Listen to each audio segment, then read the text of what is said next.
Hey, what's good? What's good? What's good? Welcome to D Smith. Let's go. Welcome to today's session. Today's session, I have a theory on why old boy is going after Kendrick Lamar contract. So we all know a few years ago, old boy allegedly got $400 million from UMG, but it came with when Lucian Grange put out that statement, right?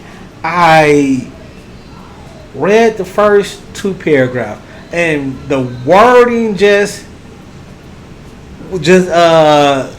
sounded wild and crazy to me. Let me show you this. So blasey. You see, you read number one. Go to number two. And this is from Lucian Grange, right? Sir Lucian Grange. So when we read number two, plaintiff Aubrey Drake Graham claims that I was behind a scheme to devalue his brand through the release and promotion of the Kendrick Lamar recording. Not like us. An allegation that makes no sense due to the fact that the company that I'm running, Universal, has invested hundreds of millions of dollars into Drake. So they invested $100 million into old boy.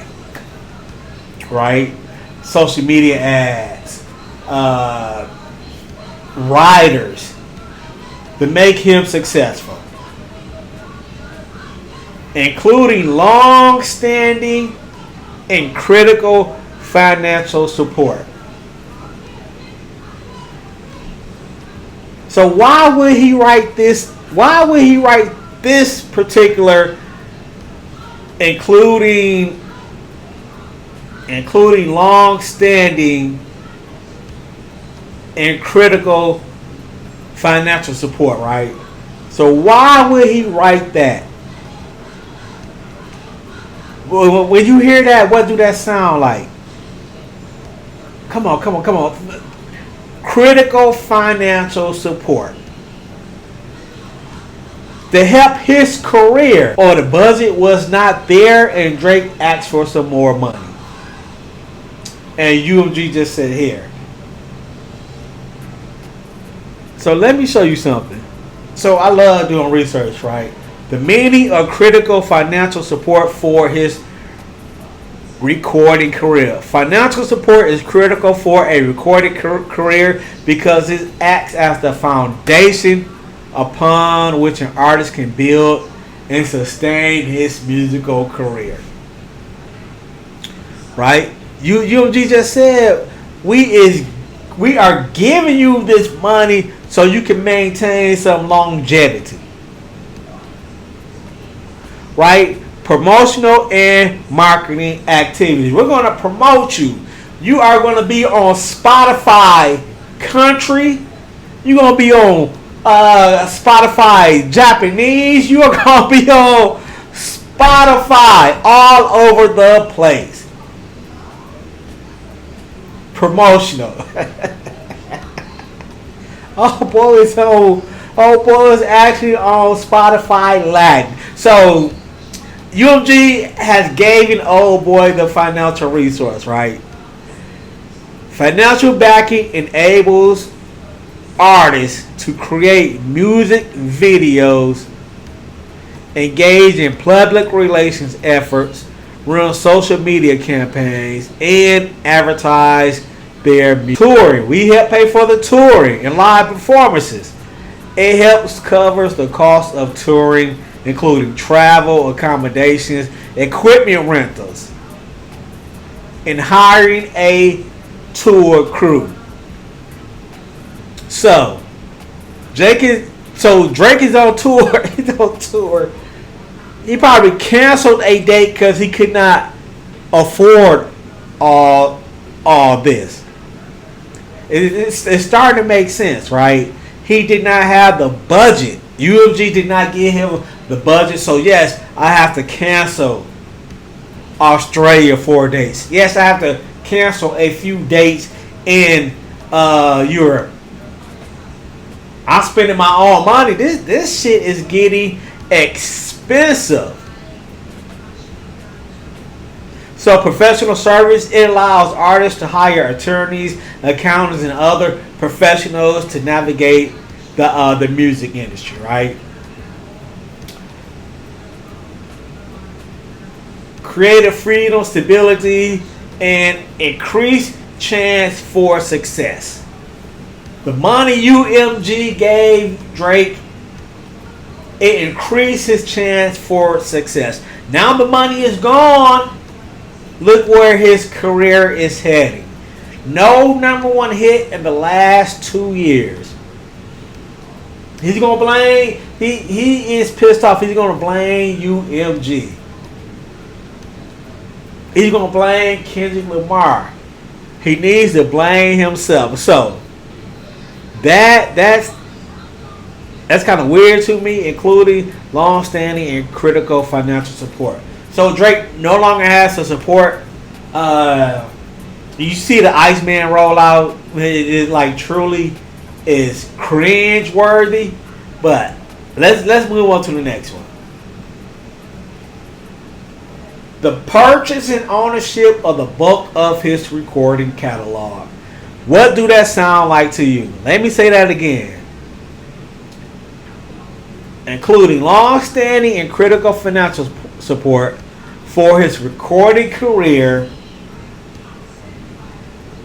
the purchase and ownership of the bulk of his recording catalog.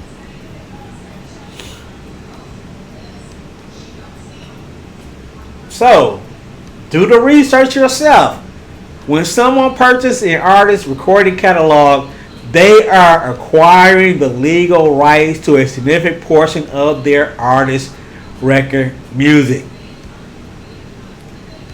This typically includes both the master recording rights. That's crazy. So Drake gave all his rights up for the money. Who would not do that, right? 400 million, live like a king. So to me, UMG basically owns Drake. Shut up, Drake. I'm not concerned with what you and Kendrick got going on. I own your catalog. Owning the masters gives the buyer the ability to decide how those specific recordings are used. So Drake has no say. Drake has no say. Do the research. Publishing rights. If these are also included in the purchase, the buyer will gain rights related to the song composition itself. So they own all of Drake's earlier catalog. He got the 400 mil, right? But they own him, man. They own him.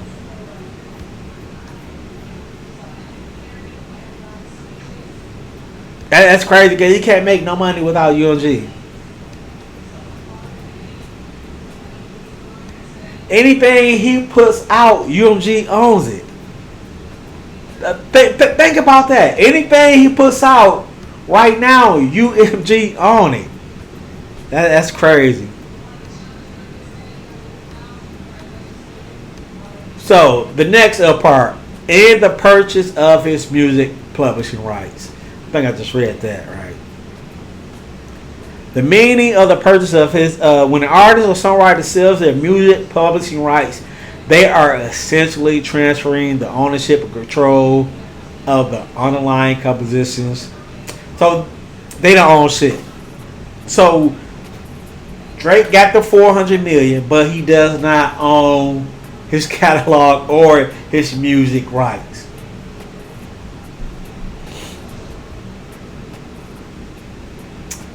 Think about it.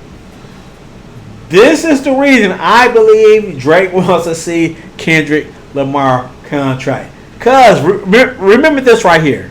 So during the beef, right? The back and forth, just like towards the end of it, and Kendrick was dropping. Everybody was calling it the broccoli, but it's known as Squabble Up. Kendrick said this right here, taking shots at Drake. Woke up looking for the broccoli. High key, keep a horn on me like that Kamasi. The IP ownership, the blueprint is by me. The intellectual property I own through you. I own it with UMG. However that works. And you can see the difference. Drake does not own his catalog. Drake does not own his image. Whereas Kendrick signed a deal and I own IP. I own my own likeness. I can do what I want to do where you can't. You can't. So this is why I believe Drake want to see the contract. What you mean? So Drake may have got the 400 million, right? Kendrick may have took a little less, but he owns everything.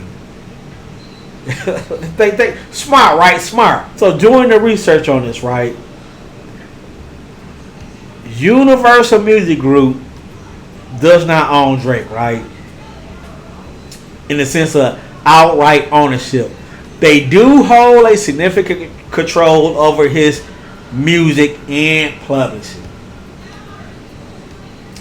Throughout various deals, right? Whatever he signed, he probably was one of those guys. Oh, I'm about to get all this money. I ain't gonna read shit. I'm signing everything away without reading. I'm just saying. So, but they did say, according to Drake's most recent recordings, are released through OVO Republic. So, Lucy Grant and just say, dude, sit down. We own your masters. Be quiet. We own your masters and your publishing rights. I'm just saying, man. I'm just saying we own you, dude. Shut up. Be quiet. Before we make it hard and difficult out here for you going forward. Unless old boy trying to get out the deal. But UMG own it. Will he get his masters back? 30 years, I'm not sure how the contract reads. So UMG owns the master recordings of Drake older music. Specifically those under the Cash Money catalog. This means they control the distribution, licensing, and other use of those recordings. So they could do what they want with that. I want to do their own Take Care, his first album. Because according to some individuals, his first album was, his first few albums were the best. I don't know. But yeah.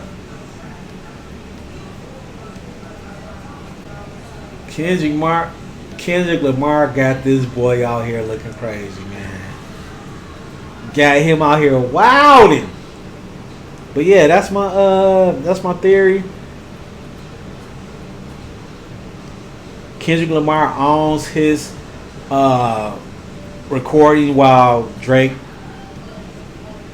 UMG basically own no boy recording, man. Recordings.